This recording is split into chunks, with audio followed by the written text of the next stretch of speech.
Hi, I'm Rachel Caldwell and I'm going to be talking to you about bullying today. Did you know that over 3.2 million students are victims of bullying each year, says DoSomething.org. There are 3 types of bullying: verbal, social, and physical.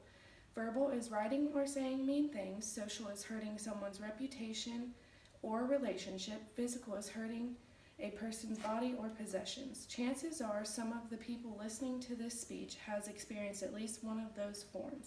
I myself can say I experienced social and verbal bullying when I was in the 7th grade. Bullying is more of a problem than we think. It affects people mentally and emotionally. It can cause suicide, but there are things you can do to prevent bullying. The effects of bullying can attack a human's well-being and severely impact their mental health. Some things that bullying can cause on the victim is social isolation, feelings of shame, sleep disturbance, changes in eating habits, low self-esteem, school avoidance, symptoms of anxiety, bedwetting, higher risk of illness, stomach aches, headaches, muscle aches, poor school performance, symptoms of depression, chronic depression, difficulty maintaining social relationships, increased substance use, increased suicidal thoughts, plans, and attempts, post-traumatic stress disorder, poor general health, and difficulty establishing trust, friendships, and relationships, says psych.com. Among 15 to 24-year-olds, suicide is one of the leading causes of death, according to Suicide Awareness Voices for Education.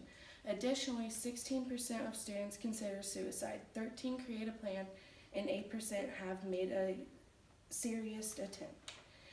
In addition to what was said, because bullying can affect the victim long term, it can cause them to want to harm themselves. Bullying can cause the victim to think that the only way to get this to stop is by ending it themselves.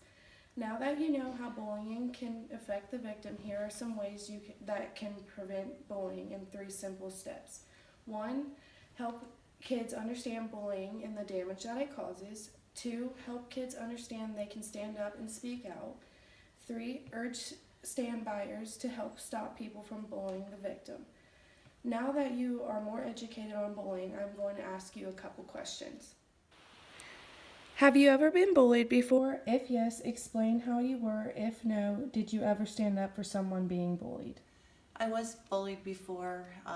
It was actually pretty traumatic. Some kids had written some stuff on my locker. It was really upsetting. I ended up running out of school and leaving, and I never wanted to go back. So it was pretty tough. As far as standing up for somebody, I was pretty shy and quiet, so I was too afraid to ever do that. Okay. Have you ever been bullied before? If yes, explain how you were. If no, did you ever stand up for someone? No, I have never been bullied, but I have stood up for somebody for being picked on. What do you think causes bullying? I think there's a lot of factors that cause bullying, but probably kids are not taught properly how to deal with kids' feelings or what they're supposed to say and not do when it comes to their feelings. Maybe low self-esteem. Okay, what do you think causes bullying? Split up families, something traumatic happened to them that makes them want to be the bully. Other than that, that's all I know. Now that I have asked you guys your questions about bullying, I'm going to conclude my speech.